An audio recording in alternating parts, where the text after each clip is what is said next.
ഇത് പ്രത്യേകം ചിലവുണ്ട് കേട്ടോ, ഇതൊന്നും ആരും പറഞ്ഞു തരില്ലാത്ത കാര്യമാണ്. അതായത് സ്റ്റുഡിയോയിൽ പാടുമ്പോൾ നമ്മൾ ഒരു ദിവസം ചെല്ലുന്നു, 1 മണിക്കൂർ അല്ലെങ്കിൽ കൂടി വന്ന അരമണിക്കൂർ 1 മണിക്കൂറും കൊണ്ട് മ്യൂസിക് ഡയറക്ടർ പാട്ട് പഠിപ്പിക്കുന്നു. ഫാസ്റ്റായിട്ട്, എത്രയോ ഫാസ്റ്റായിട്ട്. ഇപ്പം നമ്മുടെ സീനിയേഴ്സ് ഇങ്ങനെ ചിത്രയേച്ചിയൊക്കെ ഞാൻ കേട്ടു, മീശമാധവൻ ഞാൻ പാടാൻ ചെന്നപ്പോൾ കേട്ടു, പെണ്ണെ ഞാൻ പെണ്ണെന്നുള്ള പാട്ടൊക്കെ 15 മിനിറ്റ് 20 മിനിറ്റ് കൊണ്ടൊക്കെ പാടി പോയി എന്ന് പറഞ്ഞു. അതൊക്കെ ഒരുപാട് എക്സ്പീരിയൻസ് ഉണ്ടെങ്കിൽ അങ്ങനെ ഫാസ്റ്റായിട്ട് പഠിക്കാം.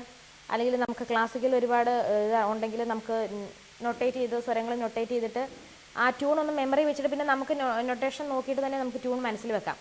അല്ലാത്തവർക്ക് ട്യൂൺ മെമ്മറിയിൽ നിൽക്കാൻ കഴിവുള്ളവർക്ക് ക്ലാസിക്കൽ പഠിച്ചെങ്കിലും എങ്ങനെയെങ്കിലുമൊക്കെ പാടാൻ പറ്റും. പക്ഷെ മെമ്മറിയിൽ ഉണ്ടാവണം ഇത്. അല്ലെങ്കിൽ പഠിപ്പിക്കുമ്പോൾ പെട്ടെന്ന് ഗ്രാസ്പ് ചെയ്യാൻ പറ്റാതെയോ അല്ലെങ്കിൽ ഒത്തിരിയൊക്കെ സമയം എടുത്തു കഴിഞ്ഞാലാണ് നമ്മൾ റെക്കോർഡിങ്ങിൽ പുറകോട്ടാവുന്നത്. അപ്പോൾ പിന്നെ അവർ പറയും, ഓ അവരെ വിളിച്ചു കഴിഞ്ഞാൽ ഒരുപാട് സമയം എടുക്കും.